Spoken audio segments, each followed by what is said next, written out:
here we have it. Game number 5, Taco. All right, this is the final one of the evening here tonight.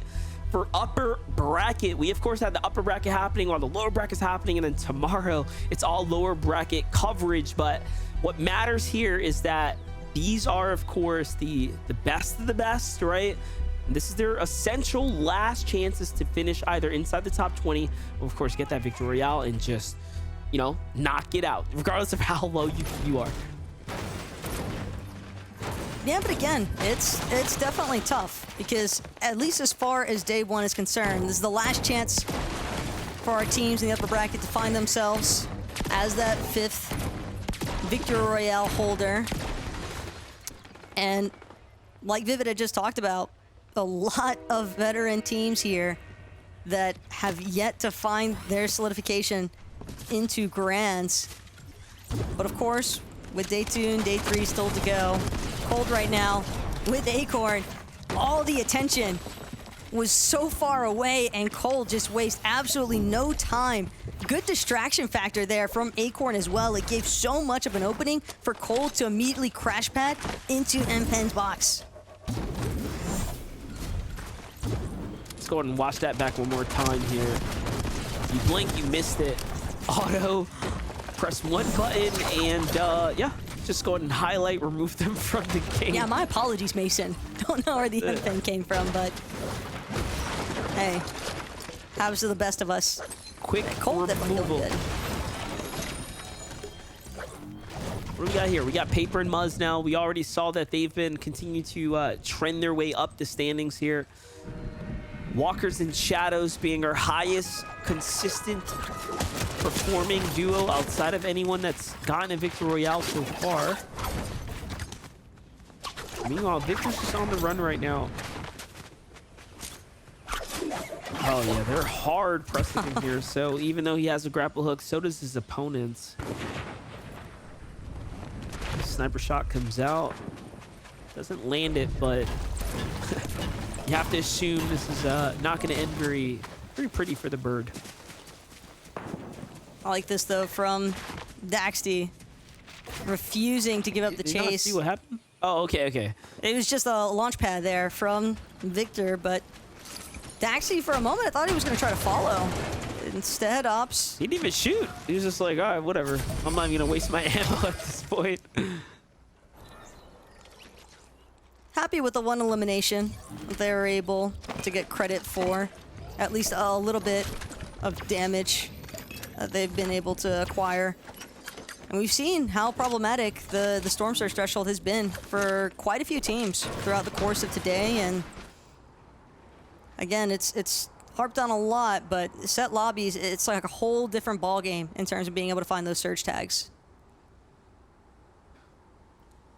Let's see where here is. Clone's just trying to walk on up. He's got Jackson watching from the high ground, so he's got all the information he needs. Shotgun out, so he wants to wait until one of them walks into him. I don't think he was expecting 2 though. Yep, that's why you got to shoot early and back up, or you get pieced up there. Does manage to slip out. The surprise factor was enough to give him that chance. Now they got him exactly where they want him. Again, Jackson, good pressure towards the backside. Clone gonna try to follow. 2 separate angles. Nice pressure being applied to from Clone and Jackson. Clone nearly managing to find an angle, but walls will hold up for the time being. As now Clone and Jackson opt to take to the high ground. Jackson doesn't have enough shield to continue that engagement. Kanata, on the other hand, all he wants is for this fight to keep going. He needs to get this final elimination here onto Broken. And it's a good confirmation because it does mean that he'll likely have a chance now to try and play things out, get Aegis back up and running, loot as much as possible, and see if they can manage to turn something into nothing here in game number 5. Meanwhile, Paper and Muzz will turn things back around. Muzz got Cam pinned up here. Cam's teammate down low. Diminish already looking for the new angle. gets back to Cam. Okay, so this is about to turn back into a little disengage for Cam, but the shot from Paper, no scope needed. A beautiful body tag there to just keep it interesting. We love to see sniper shots on broadcast. Hard not to enjoy them after a certain point. Not again. Oh, Paper. he does it again. Let's go, Paper. A little bit of an outfit change here. Paper as well. He's running it down. I mean, I like it. I respect it, especially Dress when for you're the able to connect salary with that. you want, right? That's how it goes. But Muzz and Paper specifically, though, it's definitely been a pretty tough day for them.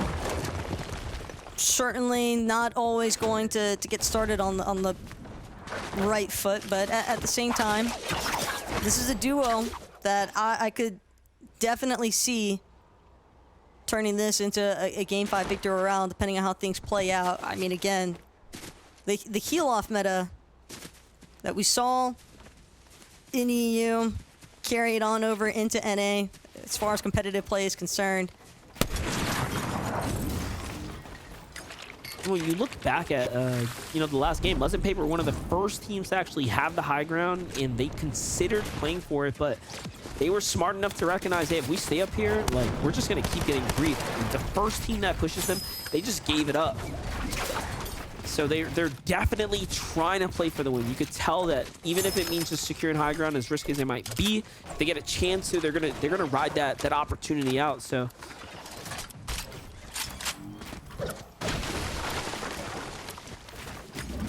Aviv and Bugha still hanging out.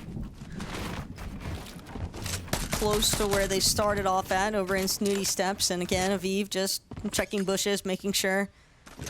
But you can see off in the corner there, Zeus and his duo doing what they can to stay hidden. And right now, this just comes down to whether or not Bugha and Aviv have any sort of heads up that there's even another team here. Because of the way that Zeus and Tony are positioned, I mean, it doesn't necessarily look as though Bugha and Aviv will have much heads up for that. they see the loot in the pool. They know, okay, this is not normal. Like, people don't just stack loot here for fun, right? So they are highly aware there's a team nearby. And if that base right here doesn't fully give it away now, then I don't know what else will. Yeah, see, the subtle details. It was the extra med kit in the pool probably was a mistake for Zeus and Tony. They could have hidden it a little bit better. But, you know, that's very common for teams to loot an area, right? And then pull up all your stuff in a position where a place where both players can find it. For Bugha and Aviv, I mean, they're not going to let that detail slip by. Bugha especially saw that Aviv had a couple of tags applied while he was trying to grab a little bit forward, and Bugha mad aggressive really right now. But it still works out in his favor because Bugha just zero concern. Aviv making sure to wrap back around as well, just to give his duo some backup. Zeus and Tony nearly got the better of Bugha there for a moment with the way that he charged into that box. Yeah, Bugha was trapped. Like, both walls were taken by the opponent. They made the edit, and Bugha did what you're supposed to do in that position. He just pushed one player in fully committed and got out of that box. So, ends up playing in his favor, but now we got the very much aggressive Peterbot here trying to jump into the mix. Aviv's going to find the elimination, so Peterbot, Boya, they're going to see that pretty much play out in the feed. They're going to know now, hey, this is Bugha, this is Aviv. You know, yeah, Bugha was lit, but they finished the fight. It's not a fight we want to take. It's not a duo like this, right? This is a top-tier, world-class team here. We can find smaller fish to fight. All right, let's get out of here. So Peterbot and Boya are going to respectfully disengage, as they should. Yeah, it's not exactly super sensible for them to try and force that engagement, especially with the way that Peterbot just gonna casually stumble across that cache as well. Clicks himself also gonna find his very own cache for him and Epic, just outside of the ruined reels. And at this point, Clicks, Epic, both of them looking relatively healthy as far as their resources are concerned. It's just about whether or not they're actually able to build up some early surge tags that'll make a little bit of a difference here. And Click's basically just trying to monitor, scope out whether or not any teams are going to look to try and challenge them here on this cache. Yeah, coast seems pretty clear. Who are Yamza and Riser up to? Who are they shooting at right now? Taking a long tags here. Okay. Doesn't really turn into much for them. Now they're gonna go south, so they're definitely on the hunt right now. These guys are looking for more tags, more battles. They have everything else they need, but eliminations and damage is really at the highest of priorities here. Meanwhile, Oliver OG and Asian Jeff in a very scrappy battle with 6 players. How'd you end up here? Can't say I'm surprised when I see Oliver OG and Asian Jeff sitting on top of this cache right now. Probably happy to be the ones to actually secure all of this loot for the time being. It's just whether or not they can actually move off of this position, considering that they are currently surrounded by a couple of other duos. That is feeling like more of a challenge, but they do know that they have one solo nearby in Cesar, but he's trying to just stay hidden, fully understanding this is not his engagement to tank anymore after Caesar lost his duo.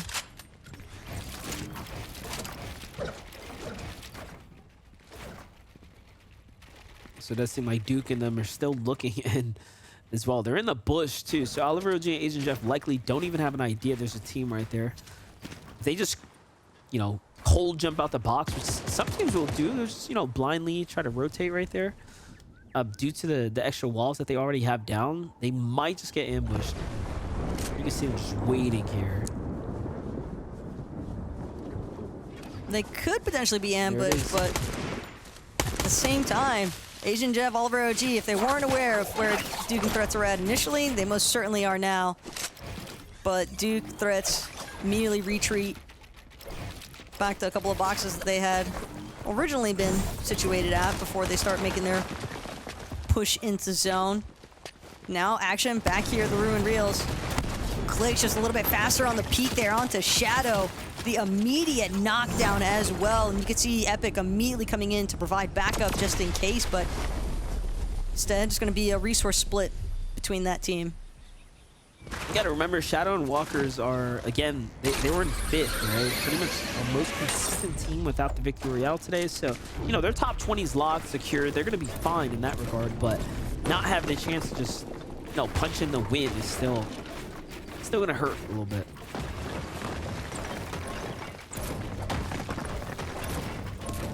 We've been seeing so much action here, though, at the Rift Island for the past 2 lobbies. Almost feels unconventional at this point for Yasir and Dorito to have it all to themselves for the time being. And lapping back over to Walkers, left in that solo situation. He didn't even move. He's got a pretty strong hiding spot for the time being. Most likely just wants, if he hasn't already collected Shadow's reboot card, could potentially just be waiting for teams like Noxy and Crisp to get a little bit further away from this POI. And then we might see Walkers look to make an attempt for a reboot ban.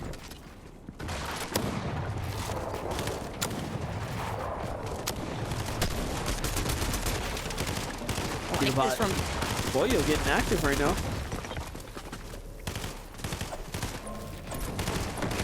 I mean, it's pushing. Peterbot's got convict backside. Pollo completely terrorizing the front side as well, as Vanilla's now finds himself stuck between Pollo and Peterbot, but he's not looking to go down without a fight. Pollo nearly finding himself knocked in the process. So now it's going to be up to Peterbot to see if he can confirm this one. Just barely misses on finding that final shot onto Vanilla's. The grapple blade barely managing to get Vanilla's around the face of that cliff. But now he's stuck inside of the zone, just trying to scavenge whatever he can. A couple apples, a couple bananas. The bandages as well, but just no medkit, no shields. This is not a a winning position here for Vanillas.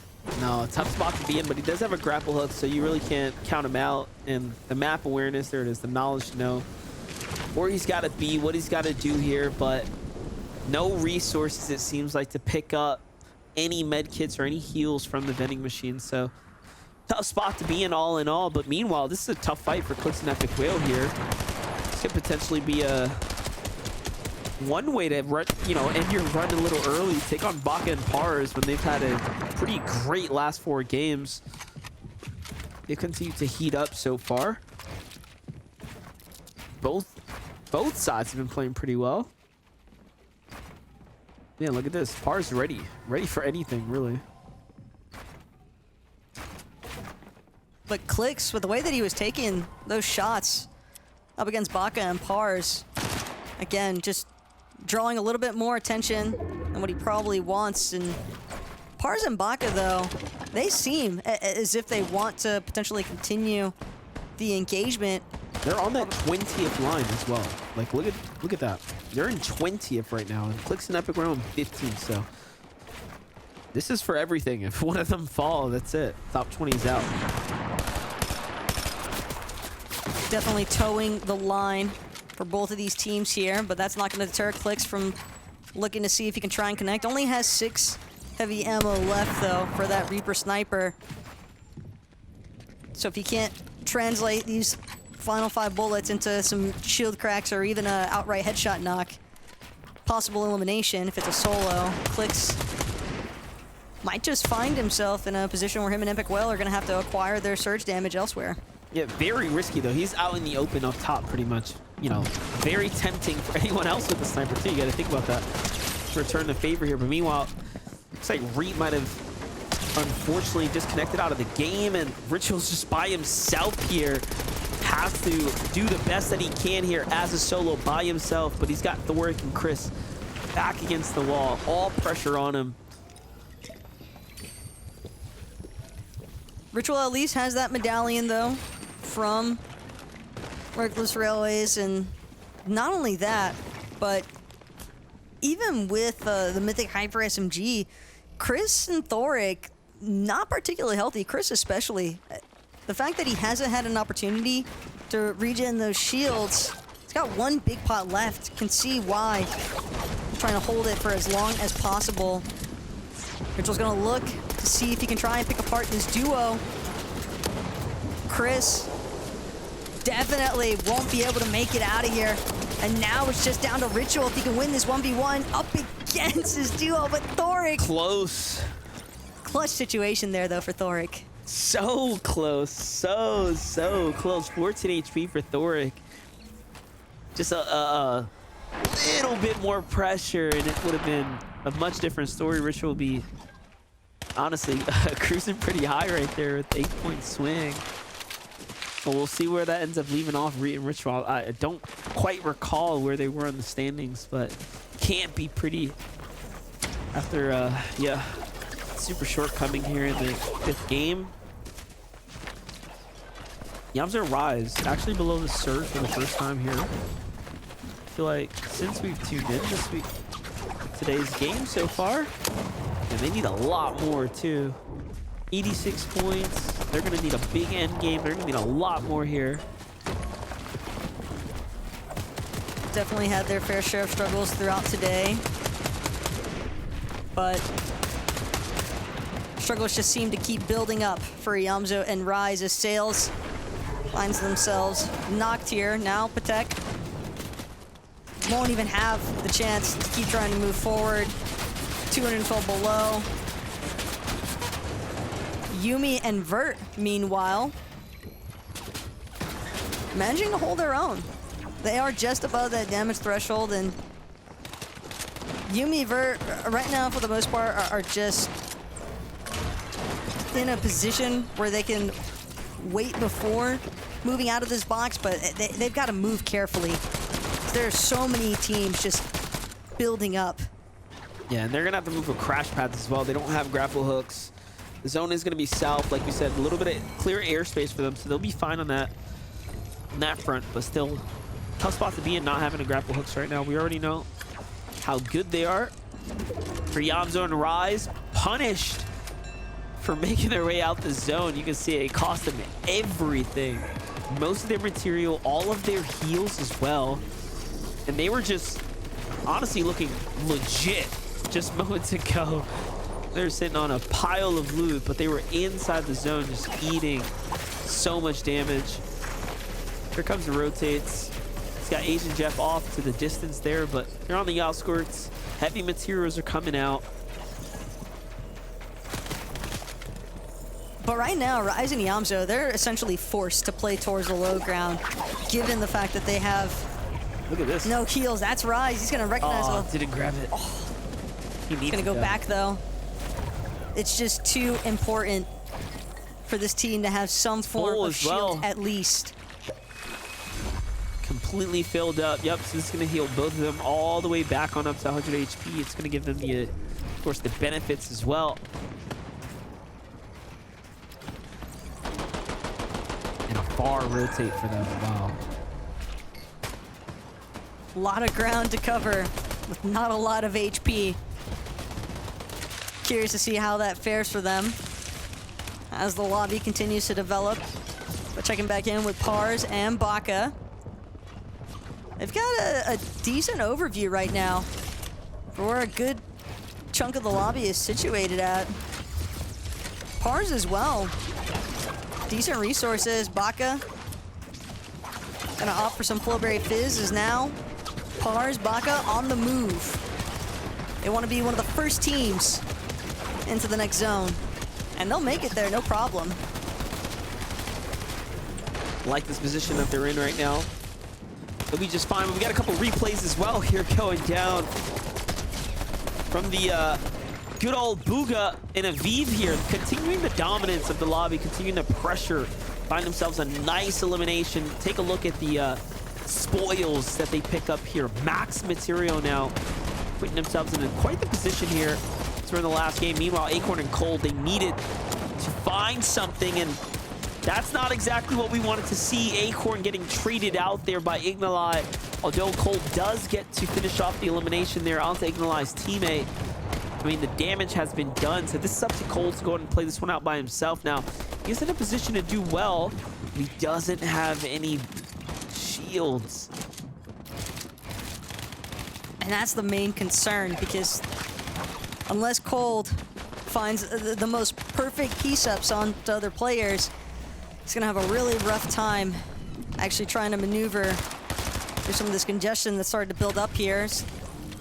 Tap back in as well. Clicks and Epic. And they look to be in a decent spot, although Clicks a little bit worse for wear as far as materials is concerned. Even Epic Whale likely gonna look to challenge a team soon here to find a refresh of some sort, as Baka will lose Pars. The likes of Kanata and Agers, but at least some revenge favor, as Agers does find himself knocked as well. They didn't get the finish though. Look, Baka might actually get the save here. Yeah, someone else jumped in on Agers when that happened, and all of a sudden now, I mean, Baka could have played for it, but no, the zone was a little too close, and they make the decision, the executive decision, hey, play for yourself. Like, this is all you. You have the chance to do it right now. So we have another instance where one of our teams that are on the, right on the edge of that top 20 have to play it out by himself.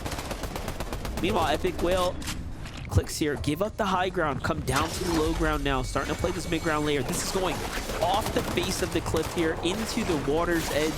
We already know in this type of position, we've seen Epic Whale and Clicks in particular play for the ultimate low, but I don't know how I feel about this decision being decided so early without taking a look down. There's so many players down here, and this is just trouble. And you can see how quickly their game ends because of it. Blindly make the decision to jump off the edge, and that was the last one they made. It's just the fact that Oliver OG and Asian Jeff were waiting there as well on the other side Look at this. of those walls to take down Clicks it, Epic Well, and Booga. Nice job in the secondary height layer. Looking up, not opting to go back to Aviv just yet. These two maintaining a decent distance from each other, but Peterbot seems like he has some intention to want to try and chop down some of these high ground builds, but won't have the time just yet to look for it. Finally now has an opportunity. It's the first chop onto Aviv and Bugha. A couple of tags there from Peterbot as well. Onto Aviv is now Peterbot, Pollo. Trying to make a play for the high ground. 106 tag from the side there. Peterbot once again goes for high ground at 85 too. He's just so fast. This is where he performs best. We've seen him do it every single time today, game after game after game. And what looked like a perfect run for Bugha, what looked like an easy coast to the end game, is shattered by Peterbot in a moment of seconds there. Look, they didn't even realize Aviv is just hiding out down low, trying to stay alive here. But it does not matter. Peterbot doesn't need medkits to extend this game here. He's just gonna fight this one out like a regular battle royale. Muzz and Paper, though, holding down below ground as much as possible. They've got Bryson Chubbs directly next to them, trying to pickaxe through their builds. Muzz Paper, they want this engagement, and they are successful with it. 5 huge medkits. shots there. This is all it takes. This gives them 5 medkits now.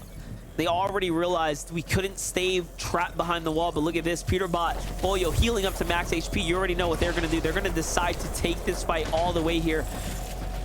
The longer they wait, though, the less likely it is going to be successful for them. Peterbot spins around. Pollo's already looking for the wall take, but no, he gets hit first. That's a problem. Peterbot gets a counter shot, but Muzz is already retreating back here. Paper gets finished off pretty quickly. Muzz trapped out. It's all or nothing now. Muzz has to fight back, and I think he knows it, and he does. Fight back indeed. Put the medkits aside. Muzz doesn't need it. Instead, he goes for the full-on toe-to-toe and wins it out against Peterbot and Pollo. And when we think about how this game started off as well for Muzz and Paper, for them to actually manage to transition this into a Game 5 Victor Royale, they chose the perfect moment to lock in. You know what? And we saw them like game after game just get a little bit better, take a little bit more, right? Do a little bit more. And shout out to Muzz, man. Recently signed to Team Elite, you know, just extending his stay here in North America. He wanted to do big things, and this is how you do it. You come in, you pick up a big Victory Royale, you punch your way into that top 20 easily as well, undisputed. They did it in honestly a very insane fashion here. And you know what? You got to give it up to Peterbot, though. Peterbot and Pollo, easily one of the most explosive, one of the most exciting teams to watch and cover this weekend. Love that as well from Muzz, though, making sure to throw up the side wall just in case Pollo was still trying to force his way towards Muzz. But yeah, I'm right there with you. We saw Paper connecting with some nice shots early on, but I'm more curious to hear what the Des has to say about everything that just took place.